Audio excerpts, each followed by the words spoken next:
கருவறைக்குள் வைத்திருந்தவள் தாய் என்றாலும் தாயுடன் சேர்த்து நெஞ்சில் சுமந்து கொண்டிருப்பார்கள் நீங்களே. நம் வீடு என்னும் பூஞ்சோலையில் தாத்தா பாட்டி என்னும் பூக்கள் இருப்பது நூலகத்தில் 1000 புத்தகங்கள் படிப்பதற்கு சமம். அவ்வளவு அனுபவம் வாய்ந்தவர்கள் நீங்கள். உங்களின் 1000 கதைகள், அறிவுரைகள், அனுபவங்கள் அனைத்துமே மிகவும் மகத்துவம் வாய்ந்தது. உலக தாத்தா பாட்டியினர் தினம் செப்டம்பர் 8ஆம் தேதி கொண்டாடப்படுகிறது. அவர்களுக்கு உரிய மரியாதை செலுத்தும் வகையில் இன்று நம் பள்ளியில் தாத்தா பாட்டியினர் தினம் கொண்டாடப்படுகிறது. எங்கள் பள்ளியின் சார்பாக உங்கள் அனைவருக்கும் இனிய தாத்தா பாட்டி தின நல்வாழ்த்துக்கள். நகரங்களில் பலர் தொலைத்துவிட்ட சொந்தம், வீட்டின் காவல் தெய்வம் தாத்தா பாட்டி என்று கூறி இன்றைய தினத்தை ஜெபத்துடன் தொடங்க நமது மனதை அமைதியாக்கி தேவனை பிரார்த்திக்க நமது பள்ளி ஆசிரியை திருமதி ரூபிகா அவர்களை அன்புடன் அழைக்கிறேன். நேற்றும் இன்றும் என்றும் மாறாத எங்கள் அன்பின் பரலோக பிதாவே, எங்கள் பள்ளியை வழிநடத்தும் தாளாளர், தலைமை ஆசிரியர் அவர்களை ஆசீர்வதியும். இவர்கள் தங்கள் பள்ளிக்காக எடுக்கும் அனைத்து முயற்சிகளையும் ஆசீர்வதியும். அவை அனைத்திலும் வெற்றியை தந்தருளும். மேலும் இருபால் ஆசிரியர்கள், அலுவலக பணியாளர்களையும் உமது ஆவியின் கொடையால் நிரப்பும். எங்கள் பள்ளியில் பயிலும் அனைத்து மாணவ மாணவியரையும் அவர்களின் பெற்றோர்களையும் ஆசீர்வதியும். அவர்களுக்கு தேவையான அருள், வலிமை, உடல் சுகத்தை தந்தருளும். ஆண்டவர் என்றென்றுக்கும் கைவிட மாட்டார். புலம்பல் அதிகாரம் 3:31 கூறியது போல இன்று முதியோர் தினத்தை கொண்டாடும் அனைத்து முதியோர்களையும் பாதம் சமர்க்கின்றோம். அவர்களுக்கு தேவையான நல்ல உடல் உள்ள ஆரோக்கியம், மன அமைதி, சந்தோஷம் ஆகியவற்றை தந்து அவர்கள் அனைவர் மீதும் உமது ஆசீரை பொழிய வேண்டும் என்று உம்மை நோக்கி மன்றாடுகிறோம். ஆமென். நம்பிக்கையும் அன்பும் வழிபாடும் பிரதிபலிக்கும் ஒரு மிக அழகான பிரார்த்தனை பாடல்.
இது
இறைவணங்க பாடல் பாடிய ஆசிரியர்களுக்கு நன்றி. தம்முடைய முத்து போன்ற சொற்களால் அனைவரையும் வரவேற்க வருகிறார் நம் பள்ளி ஆசிரியர் திருமதி பிந்து அவர்கள். எதையோ எதிர்பார்த்து இந்த உலகத்தில் எதையுமே எதிர்பார்க்காமல் உயிராய் இருக்கும் உறவு தாத்தா பாட்டி. அனைவருக்கும் என் இனிய காலை வணக்கம். தாத்தா பாட்டிய தினம் இனிதே நடைபெற நல்ல கால சூழ்நிலையை நல்கிய இறைவனை வணங்கி என் வரவேற்புரையை தொடங்குகிறேன். இலக்கை நோக்கி பறக்கும் பறவைகளுக்கு சிறகுகள் வலிப்பதில்லை என்றும் சிரித்த முகத்துடன் நம்மை வழிநடத்தி கொண்டிருக்கும் நம் பள்ளி தாளாளர் அவர்கள் தாத்தா பாட்டி தின விழாவிற்கு வருக என வரவேற்கிறோம்.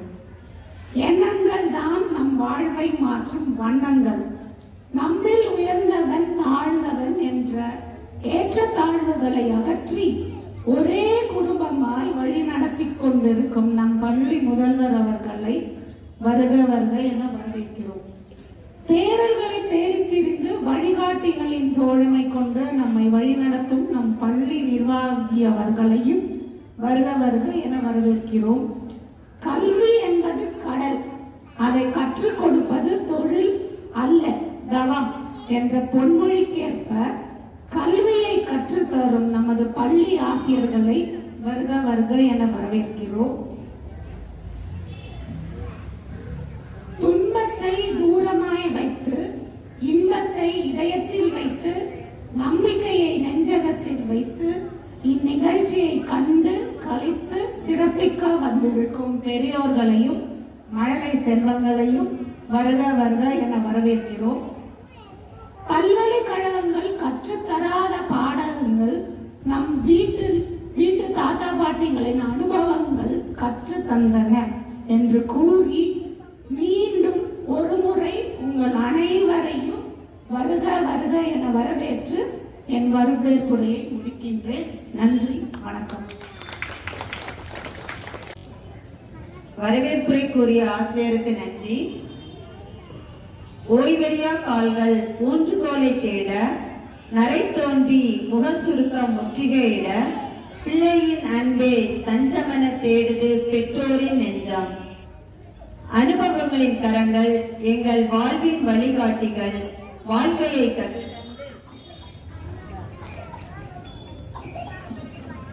அன்பை ஊட்டியவர்கள் தாத்தா பாட்டிகள்.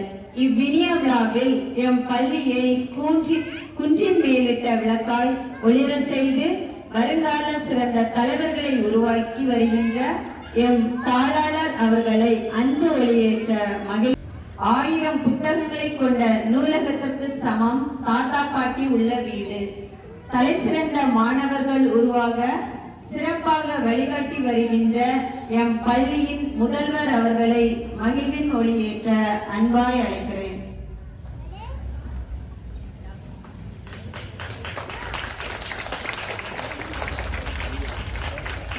முதியோர் வாழும் வீடு எங்கும் தெய்வத்தின் பாத சுவடுகள். பள்ளி என்னும் பட்டறையை சிறப்பாக நிர்வாக திறமையால் வழிநடத்தி வருகின்ற பள்ளியின் நிர்வாகி மற்றும் ஒருங்கிணைப்பாளர் அவர்களையும் உறவின் ஒளியேற்ற பாசமாய் அழைக்கிறோம்.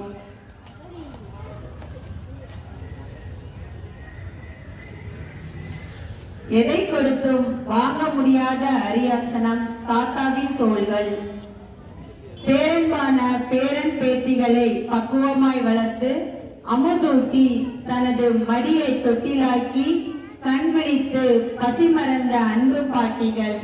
மாறா அன்போடு தங்களது பேரப்பிள்ளைகளை தங்களின் தோள்களிலும் மடியிலும் சுமந்து வருகின்ற தாத்தா பாட்டி சார்பாக இதுல யாராவது ஒருத்தர் வந்து விளக்கேற்றணும்னு ஆசை கொடுக்கிறோம்.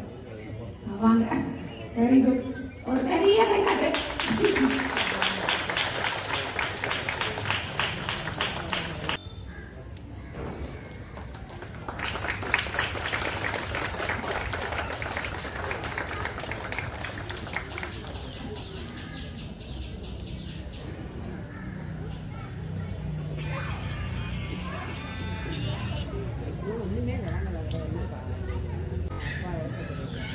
பள்ளி மாணவி ஈசா மரியத்தை வரவேற்பு நடனம் ஆட அழைக்கிறோம். வணங்கி வரவேற்போம் வருகவே, சிந்தமிழில் கவி பாடி உளமாற வரவேற்போம்.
நடனமாடிய மாணவிக்கு நன்றி.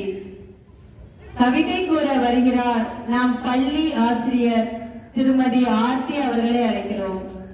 பார்வை மங்கி தலை நரைத்து கல்லாடும் வயதிலும் நீங்கள் வாங்கி தரும் 5 ரூபாய் பண்டம் மீண்டும் மீண்டும் கேட்டாலும் சலிக்காது. கூறிய 500 கதைகளும் பெற்றோர்களிடம் அடி வாங்கி அழுத பொழுதுகளிலும் அனைத்து மடி சாய்த்து தேற்றி புரிய வைத்த தவறுகளும் படித்தாலும் பொறுத்து கொண்டு பரிவார் என்னை வென்ற தங்களின் நினைவுகளால் இன்றும் என்றும் வாடுகிறேன். நன்றி. கூறிய ஆசிரியருக்கு நன்றி. தம்முடைய நடனம் வாயிலாக கண்ணுக்கும் செவிக்கும் விருந்தளிக்க வருகிறார்கள் நம் பள்ளி மாணவிகள்.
நடனமாடிய மாணவிகளுக்கு நன்றி. இந்த அழகான நாளில் நம்முடன் ஒரு சிறந்த மற்றும் நம்பிக்கையூட்டும் முறையை பகிர்வதற்காக திருமதி விக்டோரியா எலிசபெத் அவர்களை அழைக்கிறோம்.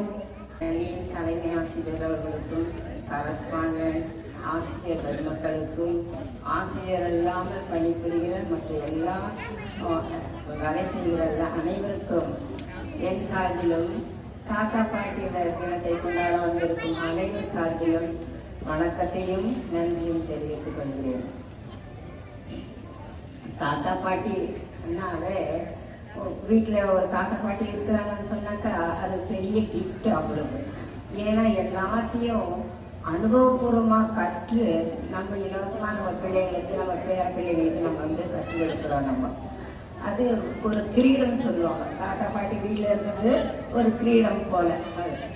இப்போ என்னுடைய அனுபவத்தையும் என்னுடைய படிப்பையும் நான் உங்க கூட பகிர்ந்து விரும்புகிறேன். எங்க காலத்துலலாம் வந்து இந்த எல்கேஜி யூகேஜின்றதெல்லாம் இல்லவே இல்லை அப்பெல்லாம் எனக்கு தெரிஞ்சு. அதாவது இங்கிருந்து பஸ் போக்குவரத்து இல்லை. அப்புறமா பள்ளிக்கு போனோம், அந்த மெட்ரிகுலேஷன் ஸ்கூல்ஸு அப்படின்றது பெரிய ஹை ஸ்கூல்ஸ்க்கெல்லாம் போனோம்னா இங்கிருந்து நடந்தே போகணும். அதனால சின்ன சின்ன ஸ்கூல்ஸ், பிரைமரி ஸ்கூல்ஸ் இருக்கும், கார்பரேஷன் ஸ்கூல்ஸ் இருக்கும். அப்புறம் அதை விட கொஞ்சம் நல்லபடியாக நம்ம படிக்கணும்னாக்கா கிறிஸ்டியன்ஸ் பிரைமரி ஸ்கூல்ஸ் இருக்கும். அங்கே பிரைமரி முடிச்சுக்கிட்டு ஹை ஸ்கூலுக்கு போகணும். ஹை ஸ்கூலுக்கு போனோம்னா அப்போல்லாம் வந்து பட்டாளத்தில் இருந்து டவுட்டன் ஏரியா அந்த பக்கம் தான் வந்து கொஞ்சம் நல்ல ஸ்கூல்ஸ் இருக்கும். அதில் ஸ்டேட் போர்ட் ஸ்கூல்ஸு கான்வென்ட்டில் இருக்கும். எனக்கு தெரிஞ்சு ஜூலையில் வந்து ஒரு ப்ரெசன்டேஷன் கான்வென்ட் இருக்கும், டவுட்டன் டாக்டரி, அப்புறம் ஈவாட்டை, அப்புறம் வந்து டெய்லன்னு சொல்லிட்டு கான்வென்ட்ஸ் இருக்கும். ஸ்டேட் போர்ட் ஸ்கூல்ஸ் வந்தால் பென்டிங் ஸ்கூல் இருக்கும், ஹை ஸ்கூலு. அப்புறமா வந்து ஜூலையில் வந்து சென்ட் ஜோசப் ஸ்கூலு. இது வந்து அதிகமாக, அதாவது ரொம்ப சிறப்பாக போகிற ஸ்கூல்ஸ் இவெல்லாம். இதை தேடி அந்த ஸ்கூலில் சேர்ப்பாங்க. மற்றபடி இதுக்கிடையில ஒரு கவர்மெண்ட் ஸ்கூலும் ஒன்று இருக்கும், கேர்ள்ஸ் காலேஜ். அந்த காலத்தில் ஆங்கிலேயருடைய காலத்துல பெண் கல்விக்காக கட்டப்பட்ட முதல் ஸ்கூல்ல இந்த பென்டிங் ஹை ஸ்கூல்னு சொல்லுவாங்க. அங்க வந்து அட்மிஷன் ஸ்டேட் போர்டு போது அட்மிஷன் கிடைக்கிறது கொஞ்சம் கஷ்டம். ஏன்னா என்ட்ரன்ஸ் வச்சு தான் எடுப்பாங்க அங்க. மற்றபடி எல்லாருமே சேர்த்துக்கிட்டு இந்த கவர்மெண்ட் ஸ்கூல். அப்போ 6th இருந்து அங்க போய் படிப்போம். அங்க வந்து ஒரு பீரியடுக்கு ஒரு டீச்சர். இப்போ பிரைமரிலாம் அப்படி கிடையாது, ஒரே டீச்சர் தான் இருப்பாங்க. கடைசி காலையிலிருந்து சாயங்காலம் வரைக்கும் ஒரே டீச்சர் தான், எல்லா சப்ஜெக்டுக்கும் ஒரே டீச்சர் தான். அப்படி நான் ஹை ஸ்கூலுக்கு போன பிறகுதான் ஒவ்வொரு சப்ஜெக்டுக்கும் ஒரு டீச்சர் வருவாங்க. அங்கெல்லாம் வந்து படிப்போட கண்டிப்பு ஒழுக்கமும் சேர்த்து வருவாங்க. ரொம்ப ஒரு படிப்பு மட்டும் கத்துற மாட்டாங்க, அவங்க கண்டிப்பும் ஒழுக்கத்தையும் கற்றுக் கொடுப்பாங்க. ஒவ்வொரு ஆசிரியரும் அவங்களுக்கு உண்டான பணியை சிறப்பா செய்வாங்க, கண்டிப்போட செய்வாங்க. அப்பெல்லாம் வந்து ஒரு ஒரு குழந்தை வந்து நல்லா இருக்குன்னு சொன்னா பேரண்ட்ஸை கூப்பிட்டு கண்டிப்பாங்க. அவங்களும் அதை ஏற்றுப்பாங்க. ஏற்றுக்கின்னு நீங்க வந்து நல்லா கற்றுக்கணுங்க, தலையை விட்டுங்க, கண்ணையும் தலையை விட்டு மற்றபடி தோலை உரிங்கன்னு சொல்லுவாங்க. ஆனா இப்ப அப்படி கிடையாது. ஒரு குழந்தைய நம்ம எதனா திட்டாங்களோ, ஒரு சின்ன தட்டை இப்படி தட்டாங்கன்னா கூட எல்லாரும் என்ன பண்ணாங்க, வீட்டுக்கு தாரிஸ் வந்துடுவாங்க. அவங்கள ஒரு ஃப்ரெண்ட்ஸ் எல்லாம் கூட்டி வந்துடுவாங்க. ஒரு பெரிய ஜமாவே வந்து என்ன பண்ணவங்க மிரட்டுவாங்க. அதெல்லாம் செய்யக்கூடாது, தப்பு. ஆசிரியர்களுக்கு முன் இருவருமோ பகையோ எதுவும் கிடையாது. அவங்க வந்து இருக்கிறதே வந்து முற்றப்படுத்துறவர்கள். கனத்துக்குரிய ஒரு பணிதான் இந்த ஆசிரியர் பணியாளர்கள். தங்களை அவங்க அர்ப்பணிச்சுக்கிறவங்க. அதாவது வீட்டுல அவங்களுக்கு ஒரு குடும்பம் இருக்கும், அத்தனை அவங்களுக்குள்ள எவ்வளவோ இருக்கும். குடும்பம் போது அதுல எத்தனையோ காரியங்கள் இருக்கும். அது எல்லாத்தையும் மீறி அவங்க வந்து ஸ்கூலுக்கு வந்த உடனே கிளாஸ்ல என்ட்ராங்க உடனே இந்த குழந்தை ஏஞ்சி குட் மார்னிங் மிஸ்ன்னு சொன்னதும் அந்த கவலையெல்லாம் அப்புறப்படுத்திடுறாங்க. வீட்டையே மறந்துடுவாங்க. அவங்க இந்த பிள்ளைகளுக்காக தங்களை அர்ப்பணிச்சுக்கிறாங்க. அவங்கள ஒரு தாயாவோ ஒரு ஆசிரியையாவோ கூடவே அவங்களும் ஒரு குழந்தையாவ மாறி அந்த குழந்தைங்க வந்து படிப்பு கற்றுக் கொடுக்குறாங்க. அப்புறம் அப்பெல்லாம் வந்து நாங்க படிக்கும்போது 5 சப்ஜெக்ட், அதுல வந்து ஒரு சப்ஜெக்ட்ல அது கவர்மெண்ட் வந்து கவர்மெண்ட் எக்ஸாம் பப்ளிக் பண்ணது 11th ஸ்டாண்டர்டு தான். அப்போ வந்து SSLCன்னு சொல்லுவாங்க. அப்புறம் PUC வச்சுருக்கோம். 12th எல்லாம் அப்ப கிடையாது, ஹையர் செகண்டரி அப்ப கிடையாது. அப்போ PUC இருந்து காலேஜுக்கு தான் போயிடணும். அப்போ இந்த சப்ஜெக்ட்ஸ்ல வந்து ஏதாச்சும் ஒரு சப்ஜெக்ட்ல ஒரு மார்க்ல ஃபெயில் ஆனா கூட நாங்க ஃபுல்லா எழுதணும், எல்லா சப்ஜெக்டும் திரும்ப எழுதணும். அது எப்போ ஏப்ரல் எங்களுக்கு எக்ஸாம் பப்ளிக் முடியுதுன்னா அதுல ஃபெயில் ஆகிறவங்க வந்து அக்டோபர்ல எழுதுவாங்க. திரும்ப அக்டோபர்ல எழுதுனா என்ன ஆயிடும், அது ரிசல்ட் வந்து திரும்பவும் அவங்க வந்து கிளாஸ் ஜாயின் பண்றதுக்கு அடுத்த வருஷம் ஆயிடும். அதனால ஒரு வருஷம் வீணா போயிடும். ஆனா இப்ப அப்படிலாம் இல்லையே. கவர்மெண்ட் எவ்வளவோ ஃபெசிலிட்டிஸ் எடுத்துட்டு வந்துருச்சு. என்ன பண்ணாங்க, அடுத்த ஜூன்ல வந்து திரும்ப அவங்க பாடம் படிச்சு திரும்ப ஜூலைல வந்து எக்ஸாம் எழுதி அதே அவங்க விட்டு போன கிளாஸை திரும்ப போய் அவங்க ஜாயின் பண்ணிக்கலாம். அது மட்டும் இல்ல, எந்த சப்ஜெக்ட்ல ஃபெயில் ஆகிறாங்களோ அது மட்டுமே எழுதுனா போதும் அப்படின்ற சலுகைகள்லாம் கவர்மெண்ட் எடுத்து வந்துருக்குது. இப்படியா வந்து ஒவ்வொரு கண்டிப்போட இப்போ வந்து டீச்சர் போது அவங்க என்ன பண்ணாங்கன்னா ஒரு எல்கேஜி யூகேஜி டீச்சர்ஸ் வரும்போது ரொம்பவே அவங்களுக்கு பொறுமை, சகிப்புத்தன்மை எல்லாம் அவங்களுக்கு நிறைய வேணும். ஒரு ஆசிரியரா இருக்கணும், அதே நேரத்தில் பாடங்களை கற்றுக் கொடுக்கணும், அவங்க அந்த எழுத கற்றுக்க இருக்கணும், அதே நேரத்தில் அவங்கள வந்து கவனிக்கணும். என்ன பண்றோம் பசங்க இப்போ கொஞ்ச நேரத்துல பாருங்க, இந்த குழந்தைங்க சும்மா இல்லை, லீவ் ஆண்டுறாங்களோ அப்படின்னு இருக்கோம் நமக்கெல்லாம். ஐயோ ஸ்கூலுக்கு தான் நல்லா இருக்குமே, எப்ப ஸ்கூல் திறப்பாங்க, இந்த பிள்ளைங்களை கட்டுப்படுத்த முடியலையே அப்படின்னு சொல்லிட்டு 1-2 குழந்தைங்களுக்கு நாங்க ரொம்ப கஷ்டப்படுறோம். ஒரு கிளாஸ்ல 30 பிள்ளைங்க இருக்கிறாங்கன்னா அந்த 30 பிள்ளைங்களையும் அந்த ஆசிரியர் கண்காணிப்பு நடப்பது ரொம்ப ரொம்ப கஷ்டமான காரியம். அவங்களுக்கு கற்றுக் கொடுக்கணும், அது போய் அவங்க மனசுல நிற்கணும், அவங்களுக்கு எழுத வைக்கணும், ஹோம்ஒர்க் கொடுக்கணும், அதுக்கு இருக்கிற கரெக்ஷன் பண்ணணும். எவ்வளவு வேலை பாருங்க. இப்ப என்ன என் பேத்தி மூலமா இப்ப நாங்க பேச வந்திருக்கிறேன். முதல் பேத்தி வந்து ஃபர்ஸ்ட் ஸ்டாண்டர்ட் படிக்கிறார், 2வது பேத்தி டிவோரா எல்கேஜி ஜேகேஜி சி செக்ஷன்ல படிச்சுட்டு இருக்கிறார். இப்போ அவங்களுடைய மூலமா இங்க பேசுறதுக்கான ஒரு வாய்ப்பு எனக்கு. இப்போ இவங்க அதுல என்ன ஆயிடுதுனாக்கா ரூல்டு நோட் புக்ஸ் அவங்க கையை பிடிச்சி எழுதுறதே பெரிய விஷயம். ஏன்னா அது வரைக்கும் தாய்ப்பால் குடிக்கிற குழந்தைங்க 3 வயசு வரைக்கும் கூட தாய்ப்பால் குடிச்சு நிற்பாங்க. அதுக்கப்புறம் இப்படியே வச்சிருந்து எடுத்து வந்து கிளாஸ்ல நேரம் விட்டுருவாங்க. அது எப்படி உட்காரும்? அதை உட்கார சமாதானப்படுத்தி அதை உட்கார வச்சு அதை அழாம பார்த்துக்கிட்டு அதுக்கு திருப்பி அவங்க என்ன பண்ணுவாங்க சொல்லி கொடுக்கணும். அப்போ அந்த ரூல்டு கொடுத்துட்டு 4 ruled notebook, double ruled notebook, செக்ரன் கொடுத்துட்டு அதுல அந்த ரூல்டுக்குள்ள அவங்க எழுதுறாங்க போது ரொம்ப கடினமான காரியம். இதை நம்ம டீச்சர்ஸ் வந்து அருமையா செய்யறாங்க. இந்த பள்ளியில எனக்கு ரொம்ப பிடிச்சது வந்து தலைமை ஆசிரியர் அவர்கள் வந்து கிரௌண்ட்ல நின்று டீச்சர்ஸையும் பாக்குறாங்க, பிள்ளைகளையும் கவனிக்கிறாங்க. செக்யூரிட்டி அதுக்கப்புறமா அவங்களுக்கு வேண்டிய கல்வி தரமா சொல்லி கொடுத்து செயல்முறையிலும் அவங்களை வந்து ஈடுபடுத்தி கலை நிகழ்ச்சிகளை நடத்தி ஒவ்வொரு கலை நிகழ்ச்சியும் பிள்ளைகளை ஈடுபட செய்து அதை அவங்க திறம்பட செய்ய அவங்கள வந்து ட்ரெயின் பண்ணி இவ்விதமா இந்த குழந்தைகளை அவங்க வந்து மேன்மைப்படுத்துறாங்க. இதுல எனக்கு ரொம்ப பிடிச்சு ஏதாவது நான் இந்த பகுதிக்கு வந்து 2006ல வந்தேன். அப்ப தேவரா அவங்க அம்மா வந்து எம்ஃபில் பண்ணியிருக்கிறாங்க. நான் அப்பயே நினைச்சேன் நம்ம பிள்ளைங்க நம்ம பேர பிள்ளைங்க இருந்தா இந்த பள்ளியில நம்ம படிக்க வைக்கணும் அப்படின்னு சொல்லிட்டு நான் நினைச்சிருந்தேன். அதே போல என் பிள்ளைக்கு என் பேர பசங்களை இந்த சேர்த்து அதுலயும் இந்த ஆனிவர்சரி டே வரும்போது என் முதல் பேத்தி சூசன் கிரேஸ் பிரேயர் வாயிலாக அந்த நிகழ்ச்சியை தொடங்கும் போது என் பெருமிதம் ரொம்ப என்ன சொல்றது, எனக்கு அவ்வளவு சந்தோஷமா இருக்கும். எனக்கு இந்த பள்ளியில சேர்த்து என் பிள்ளைகளை வந்து என் பேர பிள்ளைகளை வந்து என் பள்ளியில சேர்த்ததுக்கு நான் மிக மிக பெருமைப்படுகிறேன். இந்த பள்ளி மீண்டும் மீண்டும் அநேக தலைவர்களை காணும்படியாக இறைவனிடம் கேட்டுக்கொள்கிறேன். அது மட்டுமல்ல, தாத்தா பாட்டின்ற நமக்கு வந்து என் வயசு சேர்ந்தவங்களும் இருக்கலாம், என்னை விட மூத்தவங்களும் இருக்கலாம். இப்போ நமக்கெல்லாம் கடவுள் கொடுக்கறது ஒவ்வொரு நாளும் ஒரு கிஃப்ட் தான் நமக்கு. அதனால நம்ம என்ன செய்யணும், ஒவ்வொரு நாளும் அவர் செய்யற நன்மைகளுக்காக அவருக்கு நன்றி சொல்லணும். ஏன்னா இப்போ நம்ம வாழ்க்கையில எவ்வளவோ கடந்து வந்துட்டு இருக்கிறோம். நம்ம எத்தனையோ வாதைகள், எத்தனையோ பிரச்சனைகள், எத்தனையோ ஆபத்துகள், இது எல்லாத்திலிருந்து கடவுள் நம்மை மட்டும் நம்மளை வந்து நிறுத்தி இந்த நாளை காண செஞ்ச கிருபைக்காக அவருக்கு முதல்ல நன்றி செலுத்தணும். அதை நம்ம எப்பவுமே மறக்கவே கூடாது. பேசும்படியாக அழைத்த நம் பள்ளி தலைமைக்கும் ஆசிரியர்களுக்கும் ஆசிரியர் மக்கள் அனைவருக்கும் நன்றி கூறி விடைபெறுகிறேன். வணக்கம். கண்ணுக்கு தண்ணியே வந்துடுச்சு.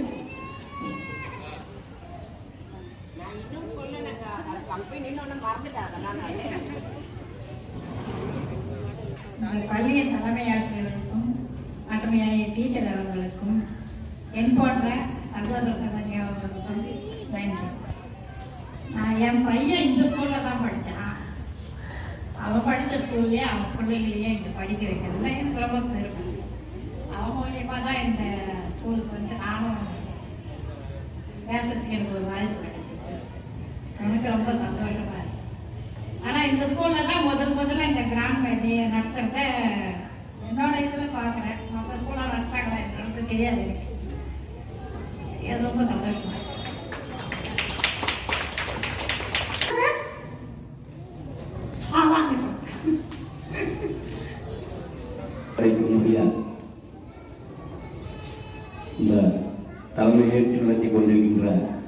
தலைமை ஆசிரியர் அவர்களுக்கும் அவர்களோட ஒத்துழைப்பு கொடுக்கின்ற ஆசிரியர் அவர்களுக்கும் எங்களுடைய சார்பாக நன்றியை தெரிவித்துக் கொள்கிறேன். நான் கிட்டத்தட்ட 1970 சென்னைக்கு வந்தேன். அதுக்கு பிறகு 83 சரியா ஞாபகம் இல்லை, இந்த ஃபாதர் எங்களுக்கு அறிமுகம். காரணம் என்னவென்றால் வேசர்பாடி அம்பேத்கர் காலேஜுக்கு எதிராக இருக்கின்ற அந்த டான் பாஸ்கோ, அது அருகாமையில் இருக்கின்ற எங்களுடைய அசாம் அரசு என்ற கடையில் நான் என்னுடைய பிறருடைய கடையில் இருந்தேன். அப்பத்திலிருந்து அவர்கள் ரொம்ப நம்மளுக்கு சரக்கு வாங்கவும் கொள்ளவும் இருந்தோம். அப்போ ஒரு பில்லு ஒரு 150 ரூபா 200 ரூபாய்க்கு போட்டு கொடுத்தா கூட ஃபாதர் அவங்க உட்கார்ந்துருக்காங்க, அவங்கள்ட்ட போய் கொடுத்தவங்க சொன்னா அவங்க அதில் கையெழுத்து போட்டு அதோட அந்த ரூபாயும் நான் வாங்கி செஞ்சிருக்கின்றேன். ஆனால் அவர்களுக்கு கவனம் இருக்காது, இருந்தாலும் நம்மளுடைய கவனத்துக்காக இது சொல்ல அந்த அளவுக்கு இந்த ஸ்கூல் அப்பத்துல இருந்த பேர் போனது. இப்போ இருக்கிற அதே அம்பேத்கர் காலேஜ் அருகாமல் இருக்கின்ற இந்த இடத்தை வாங்குறதுக்காக ஃபாதர் ரொம்ப கஷ்டப்பட்டாங்க. அப்போ அந்த இடத்துல டெண்டர் விடும் போது 1,05,000 ரூபாய் என்று அந்த டெண்டர் விட்டாங்க. அப்போ இந்த ஃபாதர் சொன்னாங்க, 1 ரூபாய் எக்ஸ்ட்ரா போடுங்க அப்படின்னாங்க. எனக்கு கவனம் அப்போ சொன்னாங்க இருக்கிற மக்கள் கொஞ்சம் பேர் தான், என்ன ஃபாதர் நீங்க திரும்பி சொல்லி 1 ரூபாய் எக்ஸ்ட்ரா போட சொல்றீங்க அப்படின்னாங்க. அதாவது இந்த காலத்தில் இருக்காலும் அடுத்த காலம் வருங்கால சன்னதிகள் நம்ம ஸ்கூல்ல படிக்கணும் போகணும் அப்படின்ற போனால நான் 1 ரூபாய் கொடுத்து ஜாஸ்தி வாங்குறேன் என்று சொன்னாங்க. அப்போ 2,15,000 ரூபாய் என்று நினைக்கிறேன். அந்த அளவுக்கு இந்த இடத்தை வாங்கி அவங்க 3 இடம் அவங்களுக்கு சில காரணங்களாக சில பிரிவுகள் ஏற்பட்டது. அது சில பேருக்கு தெரியாது, தெரிந்தவர்களுக்கு தெரியும். ஏன் சொல்றேன்னு இதெல்லாம் சொன்னாதான் எனக்கு தெரியும். ஆகையால் அந்த அளவுக்கு அவர்கள் பாடுபட்டு இந்த ஸ்கூல் 3 ஸ்கூலுமே வளர்ச்சி பாதையில் எடுத்து சென்றார்கள். அதற்காக நன்றிக்கு நான் கடமைப்பட்டிருக்கிறேன். இதை நிறுத்த சொல்றதுக்கு நன்றி, வணக்கம். ரொம்ப நன்றிப்பா, ரொம்ப நன்றி. Thank you so much. இப்போ அடுத்ததா நீங்க ஒரு 10, 20, 30 வயசு கம்மியான மாதிரி நினைச்சுக்கோங்க. ஓகே, இப்போ நம்ம அடுத்த கட்டத்துக்கு போறோம். கேம் ஸ்டார்ட் பண்ணுவோம்.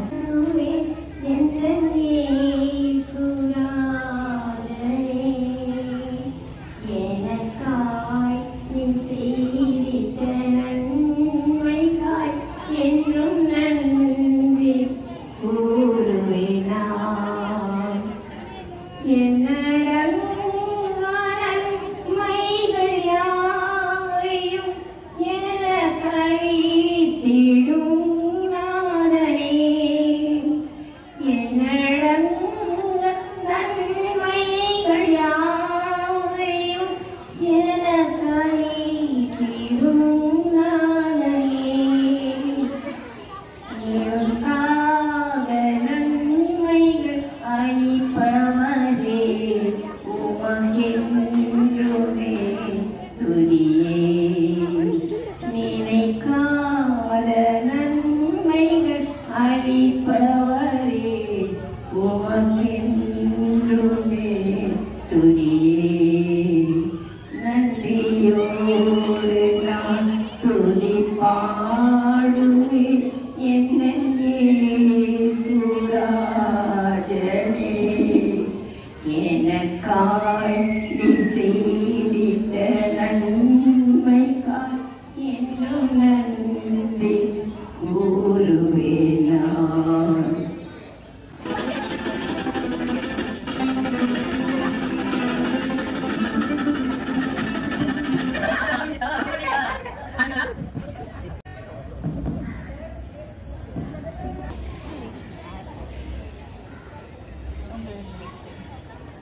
இரண்டு பழமொழி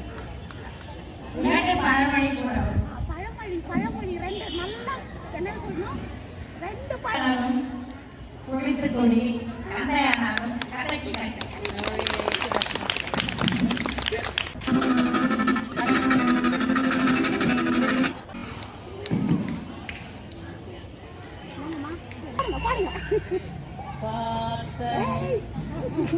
பழைய யாரும் பார்க்கல உங்களை பாடுங்க.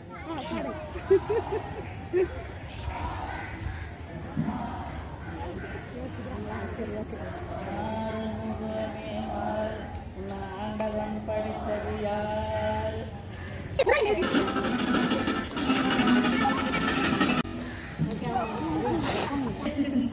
இங்கிலீஷ் ரைம்ஸ் எனிதிங்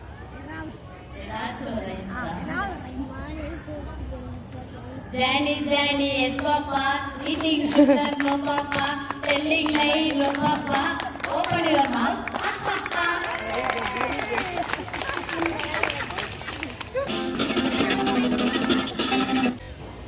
யாதவராயினும் சோகப்ப சொல்லி எடுக்கப்பட்டு. Okay very good.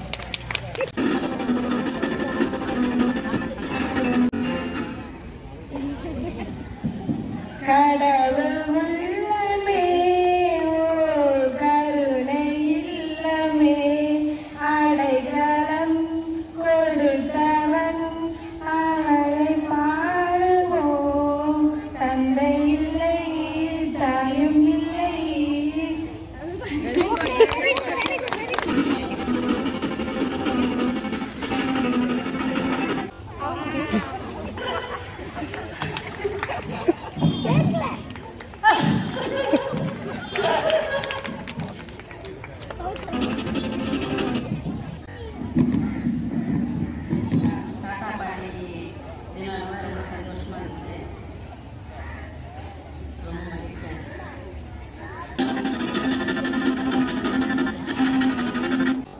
பச்சை இழுப்பை வெட்டி பவளக்கால் தொட்டிட்டேன் பலகனியுடன் தாலேலு தாலேலு பவளக்கால் தொட்டிலுமே பைய பையாடுதையா பால்கடியும் வாயழகே தாலேலு தாலேலு தாலேலு தாலேலு தொட்டி உச்சியிலே ஆடுகையா பூச்சரங்கள் தொட்டி உச்சியிலே ஆடுகையா பூச்சரங்கள் சுகாத மணி விளக்கே தாலேலு தாலேலு சுகாத மணி விளக்கே தாலேலு தாலேலு முத்து மலர் பூச்சரங்கள் வாசம் விட போகும் முன்னே முத்து மலர் பூச்சரங்கள்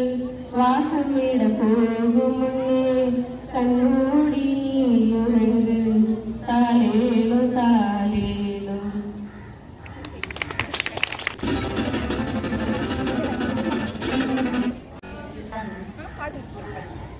நாளையிட்டால் அது நடந்திட்டால் இந்த ஏழு வாழ்க்கையில் விடமாட்டேன் உயிருள்ளவரை கண்ணீர் தொடர்பிலே விடமாட்டேன்.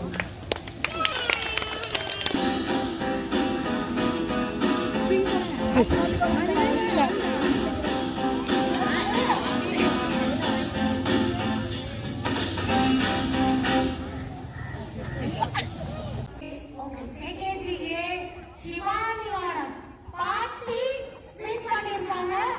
எல்லாரும் ஒரு கை தட்டு. Very good. Thank you. நல்லதுக்கு ரொம்ப நன்றி. உங்க பேரு?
Very good. செம்ம பார்ட்டிசிபேஷன் எல்லா கையில இருந்து இருந்தது. இதெல்லாம் எதிர்பார்த்தோம். Very good. இப்போ வந்து மெயின் முக்கியமான இம்பார்ட்டன்ட் இப்போ வின்னர்ஸ் அனௌன்ஸ் பண்றோம். மியூசிக்கல் சேர் வச்சிருந்தோம். எல்லாரும் பார்ட்டிசிபேட் பண்ணீங்க. ஆனா என்ன பண்றது, ஒரு gift தானே கொடுக்க முடியும். ஓகேவா? தேங்க்யூ. இது போதும். ஓகே. சிவானியோட பாட்டி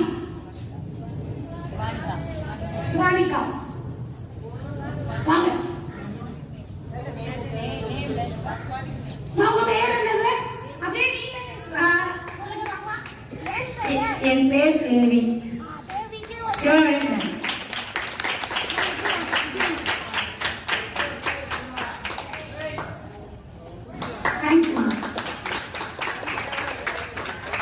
மியூசிக் அதுக்கப்புறம் பால்ஸ் போட்டோம்ல, அதுல வந்து mister Umair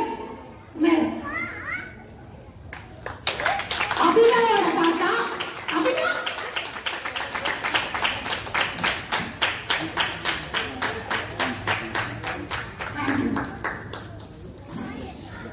next find your ட்ரெஷர்ல மிஸ்ஸஸ் அருளா.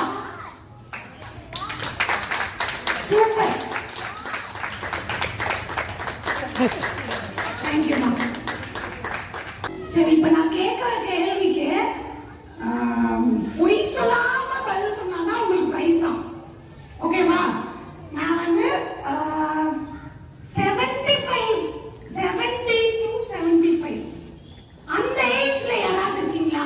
70ல இருந்து 75 வயசு. 75 உங்க ஏஜ் என்னமா? 75. உங்களுக்கு 75வா? உங்களுக்கு 75 வயசாதா? 75க்கு மேல யாராவது இருக்கீங்களா? Very good. வாங்கம்மா. இன்னும் ஒரு பெரிய கை தட்டு. And thank you so much. நான் சொன்ன மாதிரி லைக் எங்களுக்கெல்லாம் அப்படியே அழுகே வந்துடுச்சு அவங்களோட ஸ்பீச் கேட்டுட்டு. ரொம்ப ஒரு என்கரேஜிங்கா இருந்தது. ஓகே. மேல் அதாவது ஜென் சைட்ல இருந்து வயசானவங்க 70 to 75 ஏஜ்ல யாராவது 70 to 75 ஏஜ் யாராவது இருக்கீங்களா? வயசு என்னடா வயசு கேட்கறாங்களேன்னு தயங்காதீங்க. சரி, ஓகே. சரி, போதும். 65ல இருந்து 70 வயசு இருக்கீங்களா? ஜென்ஸ் என்னதுப்பா?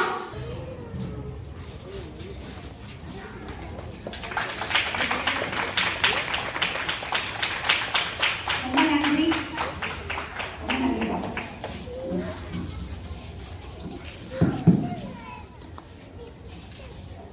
ஓகே. Thank you so much. ரொம்ப நன்றி. நீங்க வந்து இந்த ஒரு ஈவெண்ட்டை சிறப்பா பண்ணதுக்கு அனைவருக்கும் எங்கள் கும்பிடு. தம்முடைய கற்கண்டு போன்ற சொற்களால் நன்றியுரை கூற வருகிறார் நம் பள்ளி ஆசிரியர் திருமதி ஹேமாவதி அவர்கள். காட்டிய சிக்கனத்தை பேரப்பிள்ளைகளும் காட்டவில்லை, தாத்தாக்களும் பாட்டிகளும் அனைவருக்கும் என் அன்பார்ந்த வணக்கம். முதலாவதாக வழியாகி ஒளியாகி அன்பாகி அருளாகி ஆதியும் அந்தமாகி என்னாலும் என்னை ஆளும் இறைவா, உனக்கு நாவினுக்கு என் நன்றியை தெரிவித்துக் கொள்கிறேன். அன்ன சத்திரம் 1000 வைத்தல், ஆலயம் 10,000 நாட்டல், பின்னருள்ள தர்மங்கள் யாவும் பெயர் விளங்கி ஒளிர நிறுத்தல், அணையாவிலும் புண்ணியம் கோடி ஆங்கோர் ஏழைக்கு எழுத்தறிவித்தல் என்ற பாரதியின் கனவை நம் மண்ணில் நனவாக்கி என்றும் கல்வி பணி ஆற்றிக் கொண்டிருக்கும் நம் பள்ளி தாளாளர் அவர்களுக்கு என் நன்றியை தெரிவித்துக் கொள்கிறேன். கல்லை சிலையாக்கும் சிற்பி போல எமது பள்ளி மாணவர்களுக்கு சிறந்த வழிகாட்டியாகவும் ஆசிரியர்களுக்கு நல் ஆலோசகராகவும் உழைப்பு தேனியாகவும் சிறந்திடும் எம் பள்ளியின் முதல்வர் அவர்களுக்கு என் நன்றியை தெரிவித்துக் கொள்கிறேன். சில்லறைகளாய் சிதறி கிடந்த நம்மை ஒருங்கிணைத்து இன்றைய நிகழ்வு நல்ல முறையில் நடைபெற உதவியாக இருந்த என் பள்ளி நிர்வாகி அவர்களுக்கு என் நன்றியை தெரிவித்துக் கொள்கிறேன். என்னும் எழுத்தும் கண்ணென கற்பித்து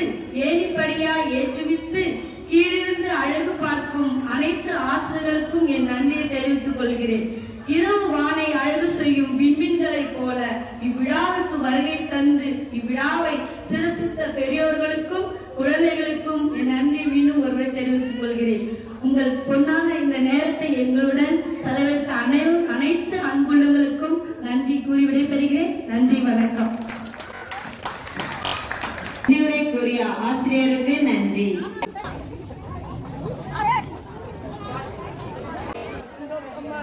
சந்தோஷமா இருக்கா? இதுதான் எதிர்பார்க்கணும். உங்களுக்கு என்ன ஏதாவது நீங்க என்ன மனசுல பண்றதுன்றது எங்களுக்கு தெளிவுபடுத்துங்க. அதாவது நாங்களும் அதை வந்து இம்ப்ரூவ் பண்ண முடியும் உங்களால. ஓகேங்களா? நல்லதோ கெட்டதோ, அதாவது நீங்க இது நல்லா இருக்குன்னு அந்த வேர்டு தெரிஞ்சுச்சுன்னா ரொம்ப நல்லா இருக்கும். இது சூப்பரா இருந்துச்சு அப்படின்றது வந்து சொன்னீங்கன்னா, உங்க ஃபீட்பேக்கை சொன்னீங்கன்னா எங்களுக்கு அது ரொம்ப மகிழ்ச்சியா இருக்கும். ஓகேங்களா? இது ரொம்ப நல்லா இருந்தது. ரொம்ப நன்றி. இந்த மாதிரி யாரும் செய்ததில்லை, இப்போ பண்ணதுக்கு ரொம்ப நல்லா இருந்தது இந்த நிகழ்ச்சி.